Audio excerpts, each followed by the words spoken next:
It's a very great opportunity, I think. And my parents were horrified in the beginning. Actually, I think you talked about this example in the lectures of game theory. How should I find a balance between the positive aspect and the bad one? And did you ever criticize your professor? Yeah, I would love to apply my game theory to become rich. And maybe you had like some situations, not actually like with girls or in the bar. Just to get a hint of why this is challenging, consider the following. Good afternoon, my name is Anastasia Golubtsova. I am a second-year student at the master program at ICEF. And today, in ICEF Talk, we are going to have a conversation with Professor Peio Zuazo-Garin, where the professor will explain how he came to Russia, why is it worthy learning game theory, and finally, what you should do in order to survive at ICEF. Watch until the end. In the end, the contest is waiting for you. Let's go! Hola, Professor Peio. I'm really happy to talk to you today. Yeah, very good to seeing you again, Anastasia. And yeah, I'm very happy of having this occasion to chat.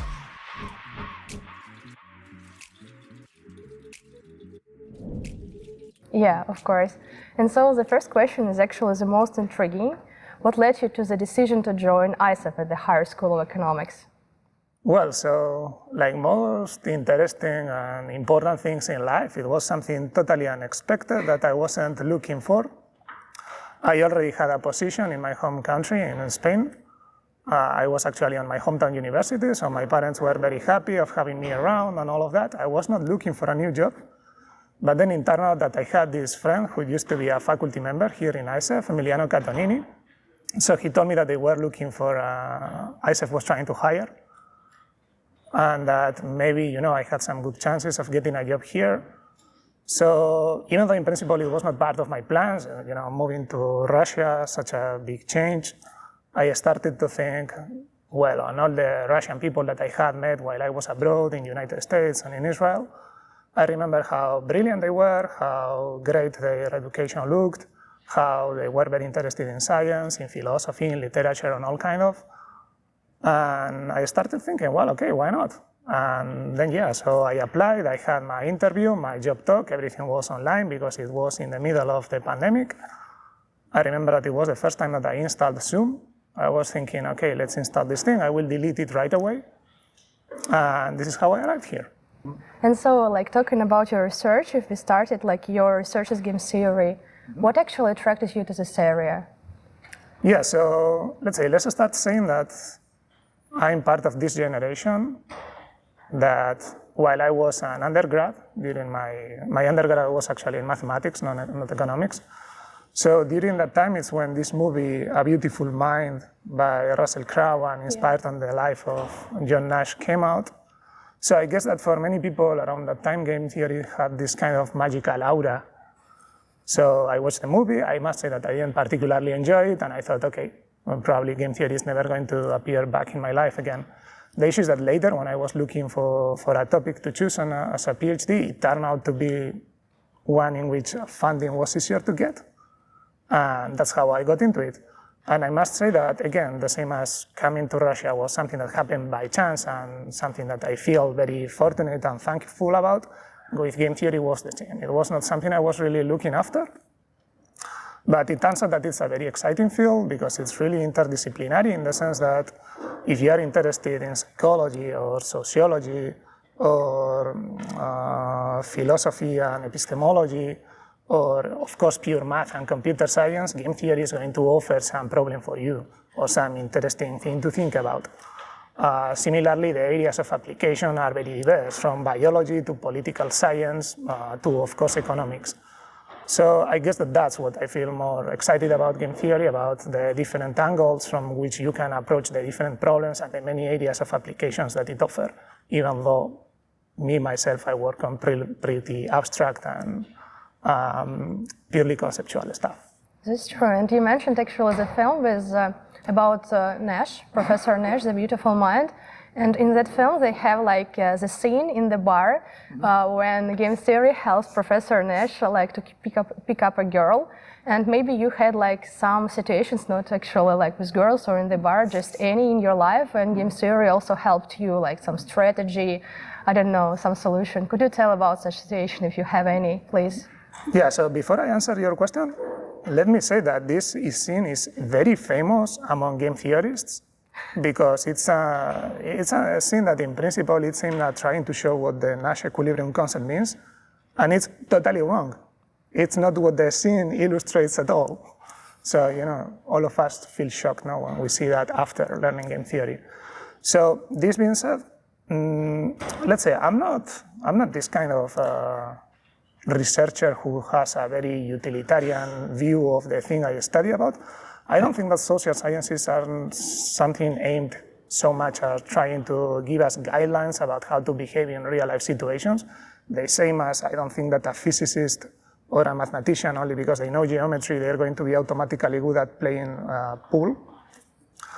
In general, I see game theory as a study of human behavior and human decisions, and in this respect, our subjects of study, people making decisions, they are way ahead game theorists.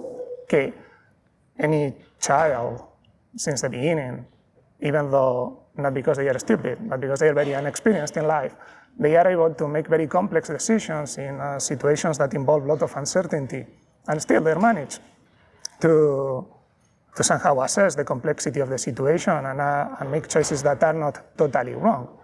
So in this sense, I think that game theory is more aimed at trying to represent these kind of processes, trying to understand how people are able to reach this kind of conclusions about what's optimal for them to do, instead of trying to say, well, this is how you should behave, or this is what you should do. So in this sense, yeah, I would love to apply my game theory to become rich, but let's say that it's more at trying to satiate my perplexity about human behavior. Okay, so in your real life, actually, you didn't have such scenes as in the bar or something like this? Or maybe you just don't want to talk about it? I'm still interested, actually. I'm a shy person. Okay. I don't even know how I managed to get married. Okay, then let's talk about research. Like your recent research article was in top 5 international journal review of economic studies, and it is titled, sorry for reading, Rationalizability, Observability, and Common Knowledge. So what is it about? What applications do you hope your findings, like how they will help the society? Yeah, okay, so we were very lucky to have this paper published in a good journal, and we were very happy about the outcome. It's been a very interesting journey, so I should say that it took us 5 years to write this paper. So, it's something that has accompanied us for long. When I mean write, I mean developing all the ideas in the paper and coming up with the right way to express ideas and so forth.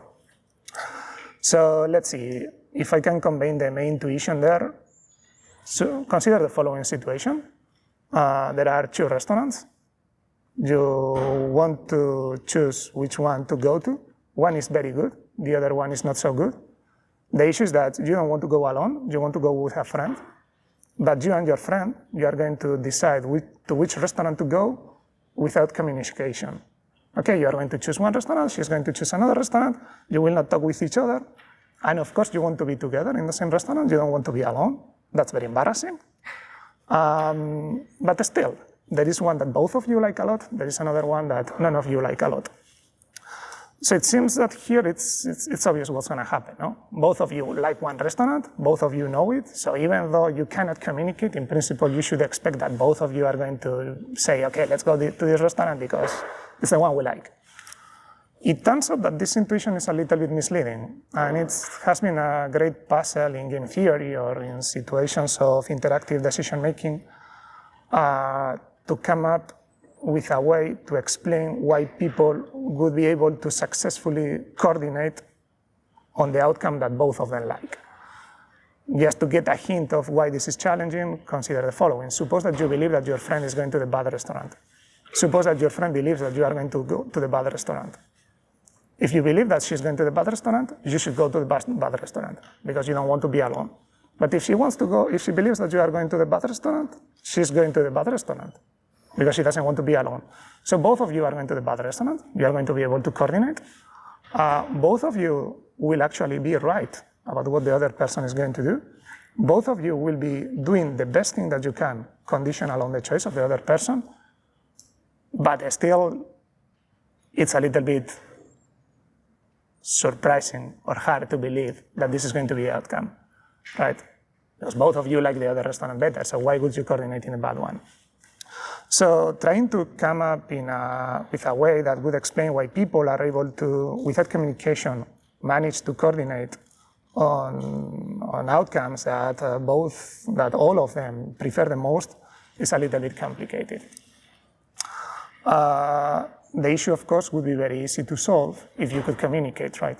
You would say, hey, friend, let's avoid this bad restaurant, let's go to the good one, and all of us are happy this way.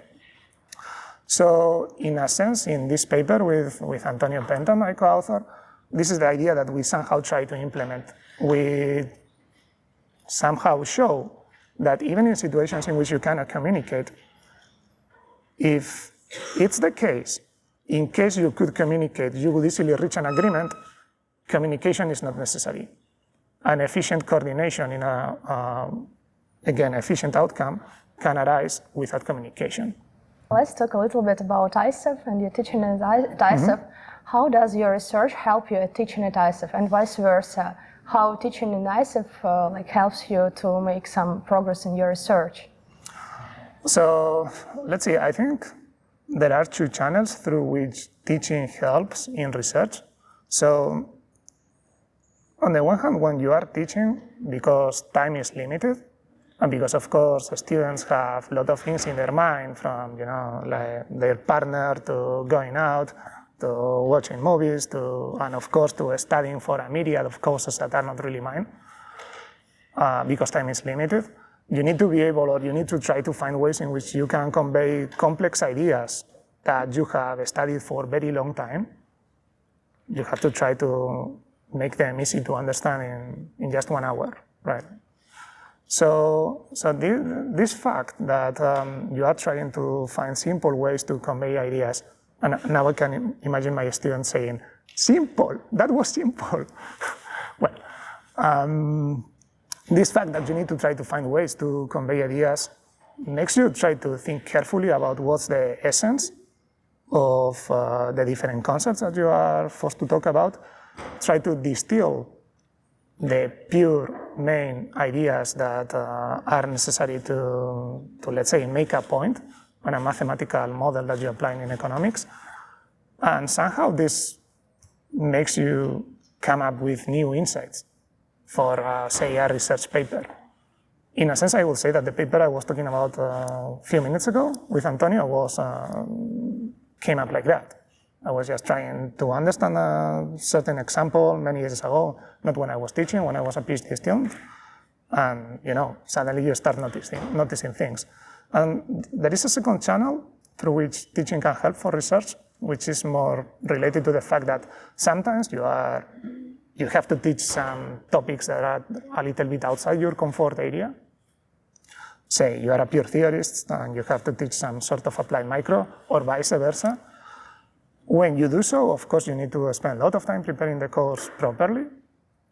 You need to really obtain some kind of deep understanding of things that are not per se your specialization.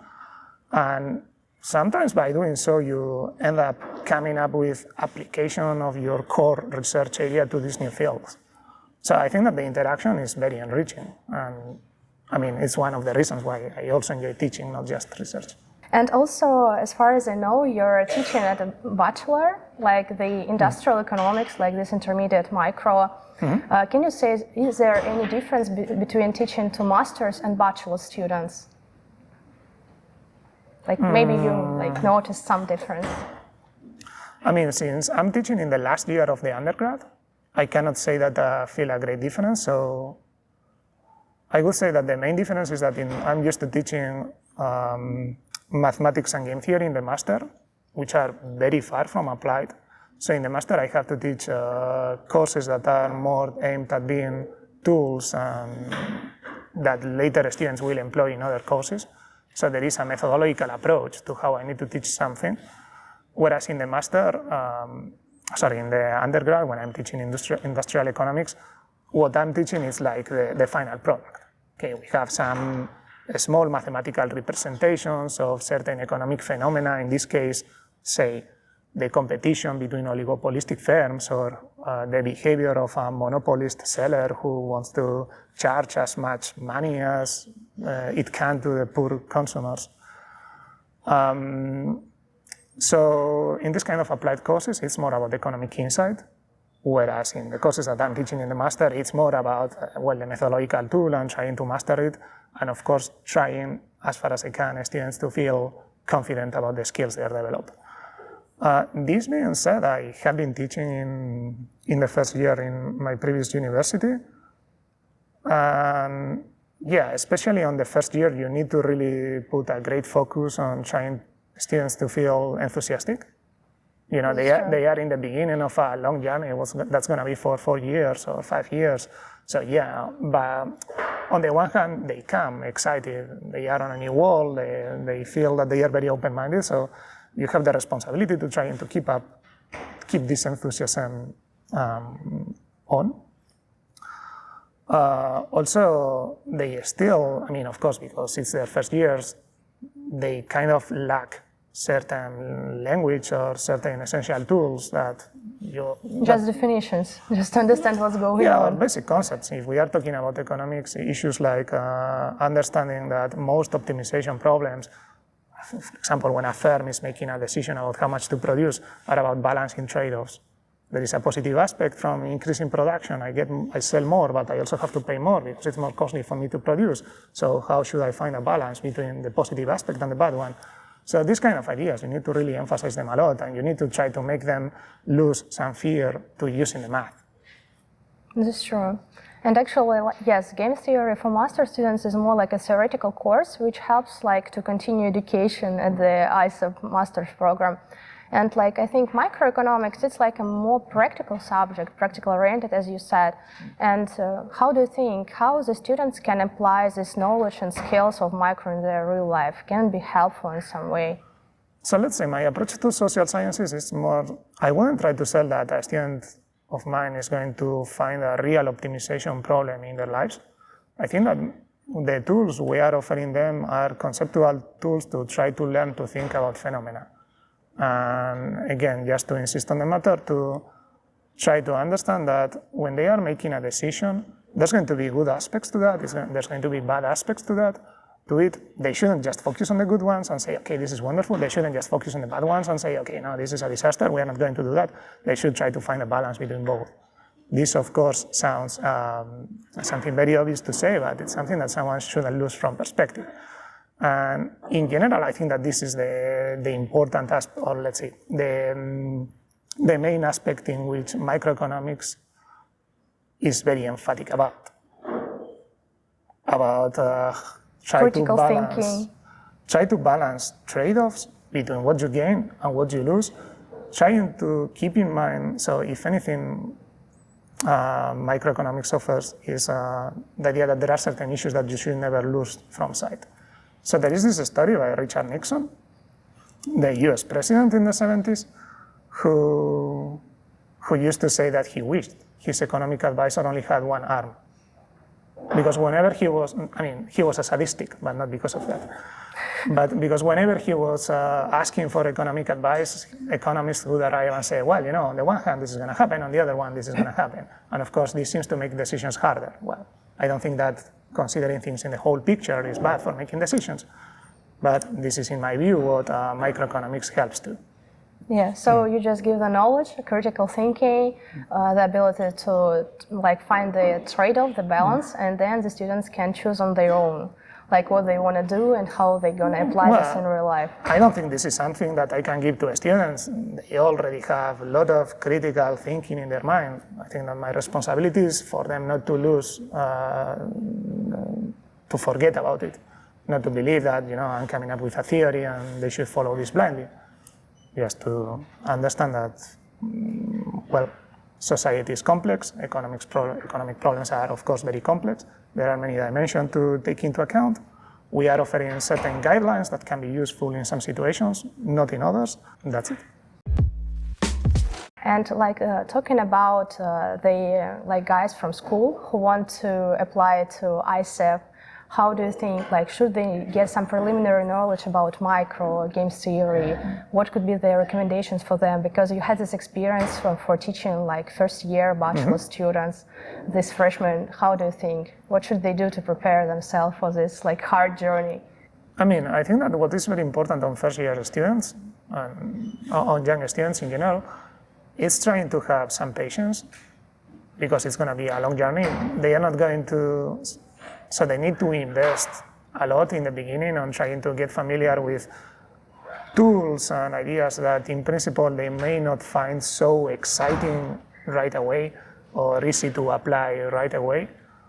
But it's like going to the gym.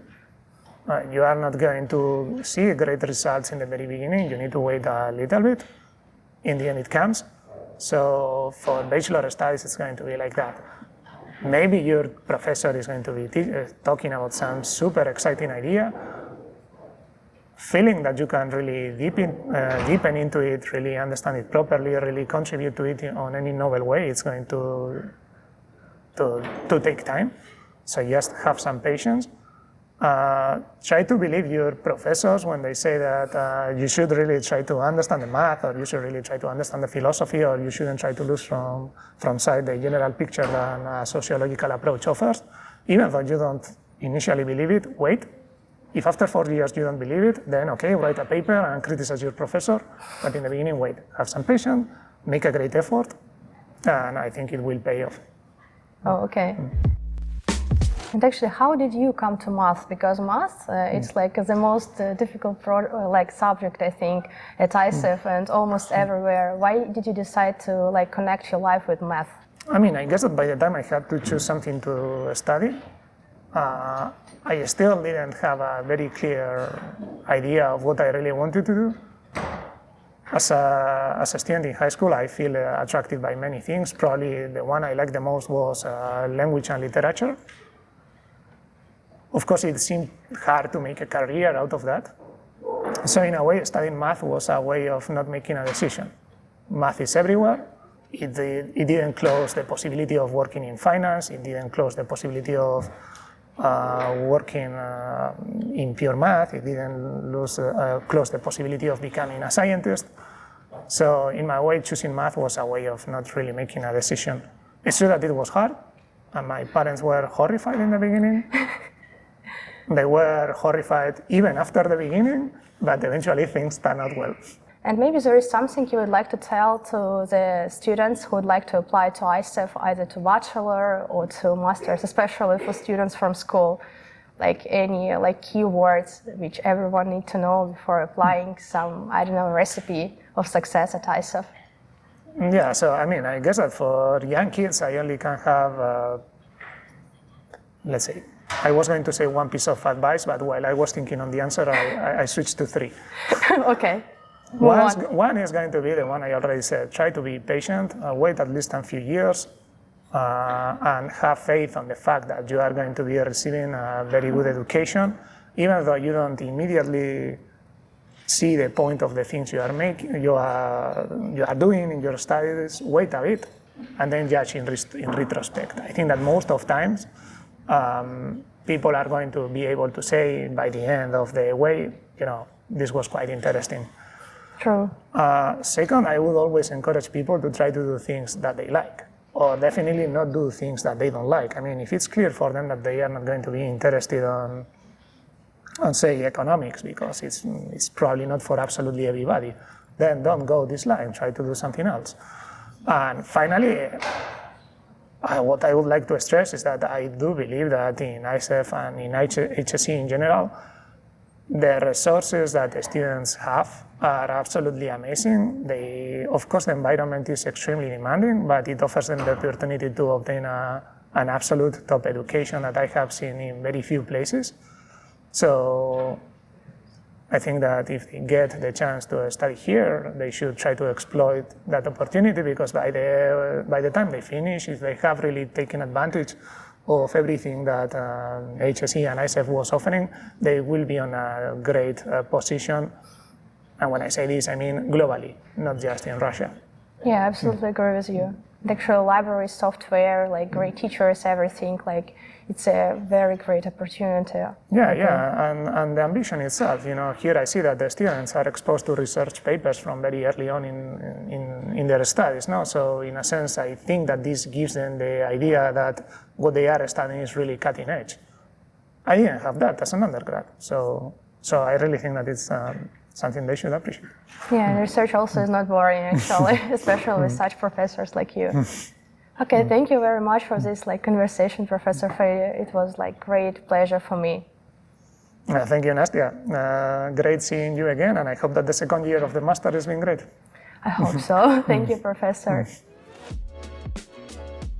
Guys, thank you for watching our video until the end. Now it's time to discuss the conditions of the contest. The conditions are very simple. Just tell in the comments the story how economics and finance helped you in your real daily life. The best story will be awarded this prize. Good luck